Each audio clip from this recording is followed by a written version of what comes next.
Isang magandang umaga po muli sa inyong lahat. Latest weather update po muli tayo ngayong araw po ng Sabado, August 12, 2023. So narito na po ang ating pinaka-latest update. Muli nga pong namataan ito nga pong may international name na Bagyong Lan or Bagyong Guring sa Pilipinas na may layo po ngayon 2,100 kilometers northeast of extreme northern Luzon pa rin po yan.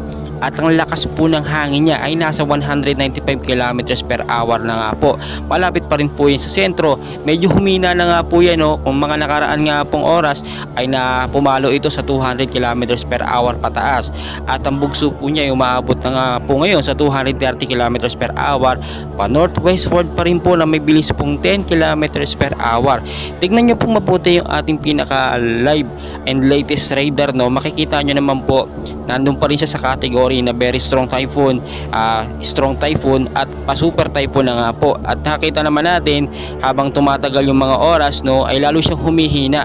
Nag-start siya sa pinakamalakas 210 km per hour itong mga nakarang oras lang at bumaba po ng bumaba.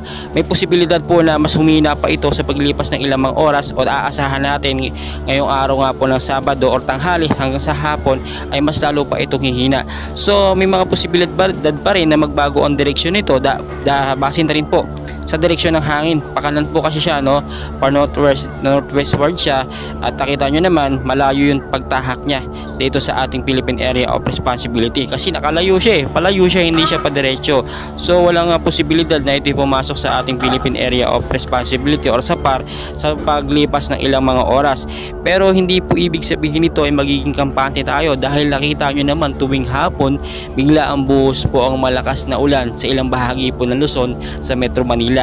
Dahil nga po yan tinatawag natin na southwest monsoon or hanging habagat na pinapalakas po nitong si Bagyong Lan kahit po nasa malayo siya.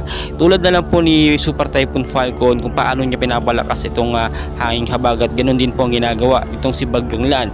Mas malakas pa nga po kasi bugsong malakasan po ang nangyayari tuwing hapon at talagang nagtataka ang lahat. Napakainit ng panahon pero napakalakas naman ng ulan bandang hapon. Sa southwest monsoon po yun or hanging habagat. Sa ating pinaka-isa pang latest source na radar, kitang-kita nyo yung laki itong si Bagyong Lan. At mapalad po tayo dahil palayo nga po ito sa ating Philippine Area of Responsibility at posibleng hindi na nga po makabalik. So marami tayong dapat malaman. Siyempre babantayan natin ngayong Agosto kung ilang bagyo nga bang papasok, and for sure sa paglipas lamang ng ilang mga oras, ilang mga araw, ilang mga linggo ay mamamataan tayong panibagong low pressure area. At always ko po kayong i-update kapag tayo may napansin na hindi ka hinahinala o mga cloud cluster sa bansang Pilipinas. And please dyan lang po kayo, huwag niyo pong kalimutan mag-like and subscribe for more weather updates po. Maraming salamat po.